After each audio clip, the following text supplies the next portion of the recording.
അപ്പാനി ഇന്ന് രാവിലെ നമ്മുടെ രേണു സുധിയുടെ അടുത്ത് ചില കാര്യങ്ങളൊക്കെ തന്നെ തുറന്ന് സംസാരിക്കുന്നുണ്ട്. അതായത് ഞാൻ ഇവിടെ ഗെയിം കളിക്കാൻ വന്നത് എന്റെ ഫാമിലിക്ക് വേണ്ടിയിട്ടാണ് എന്നും എനിക്ക് രേഷ്മയുടെ അടുത്തും മക്കളുടെ അടുത്തും സംസാരിക്കണം എന്തൊക്കെയാണ് ആ ഷാനവാസ് പറഞ്ഞുണ്ടാക്കുന്നത്, അതൊക്കെ എന്റെ ഭാര്യ കേൾക്കുന്നുണ്ടാകില്ലേ, അതെത്രമാത്രം അവളെ സങ്കടപ്പെടുത്തിയിട്ടുണ്ടാകും. ആ ഷാനവാസ് പറഞ്ഞ കാര്യങ്ങളൊക്കെ തന്നെയും എനിക്ക് ദഹിക്കാൻ കഴിഞ്ഞിട്ടില്ല. ഞാനും ബിൻസിയും തമ്മിൽ 2 ദിവസമായിട്ട് കുറച്ച് നല്ല ക്ലോസ് ആയി തന്നെ സംസാരിച്ചിട്ടുണ്ട്. ശരിയാണ്, അവൾ പോയപ്പോൾ എനിക്ക് വലിയ ദുഃഖം തന്നെയാണ് ഉണ്ടായത്. കാരണം ഞങ്ങൾ അത്രമാത്രം 2 ദിവസം കൊണ്ട് തന്നെ ക്ലോസ് ആയിരുന്നു. അങ്ങനെ 2 ദിവസം കൊണ്ട് ഭയങ്കരമായി അടുത്ത് സംസാരിക്കുകയൊക്കെ ചെയ്തിട്ട് പെട്ടെന്ന് അവൾ പോയപ്പോൾ എനിക്ക് സഹിക്കാൻ കഴിഞ്ഞില്ല. നാളെ പോ ചേച്ചി പോയാലും ഞാൻ കരയും. പക്ഷേ എന്നും പറഞ്ഞ് ഈ വീട്ടിലെ എല്ലാവരും പോയാൽ ഞാൻ കരയുകയൊന്നുമില്ല.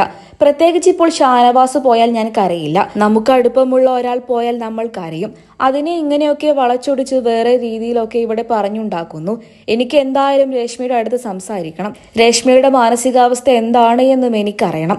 ഞാൻ അവളെ ഒരു സഹോദരിയായിട്ട് മാത്രമേ കണ്ടിട്ടുള്ളൂ. അതെന്റെ ഭാര്യയ്ക്ക് മനസ്സിലായിട്ടുണ്ടാകും. എങ്കിലും അവളോട് എനിക്ക് സംസാരിക്കണം എന്നാണ് ഇപ്പോൾ നമ്മുടെ അപ്പാനി പറയുന്നത്. അതായത് ഈ രേഷ്മ എന്ന് പറയുന്ന പെൺകുട്ടി അപ്പാനിയുടെ ഭാര്യയാണ്.